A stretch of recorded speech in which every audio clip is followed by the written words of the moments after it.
ಹಲಗಾ ಗ್ರಾಮದ ಬಳಿ bridge service ರಸ್ತೆಗೆ ಅನಿಲವಾಗಿದ್ದ ಚರಂಡಿ ಬ್ಲಾಕ್ ಆಗಿದೆ.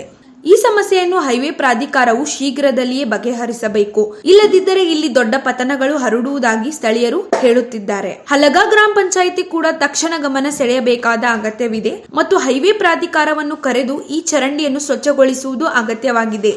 ಏಕೆಂದರೆ ವಿಧಾನಸೌಧ ಪ್ರದೇಶದ ನೀರು ಕೂಡ ಇದೇ ಚರಂಡಿಯಲ್ಲಿ ಹರಿಯುತ್ತದೆ. ಈ ಚರಂಡಿಯ ಪಕ್ಕದಲ್ಲಿ ಯಾವುದೇ 2 ಚಕ್ರ ವಾಹನಗಳು ಅಪಘಾತಕ್ಕೀಡಾದರೆ ಮತ್ತು ಯಾರಾದರೂ ಈ ಚರಂಡಿಯಲ್ಲಿ ಬಿದ್ದರೆ ಸ್ಥಳದಲ್ಲೇ ಸಾವಿನ ಸಂಭವಿಸುವ ಸಾಧ್ಯತೆ ಇದೆ. ಏಕೆಂದರೆ ಈ ಚರಂಡಿ 7 ರಿಂದ 8 ಫುಟ್ ಆಳವಾಗಿದೆ.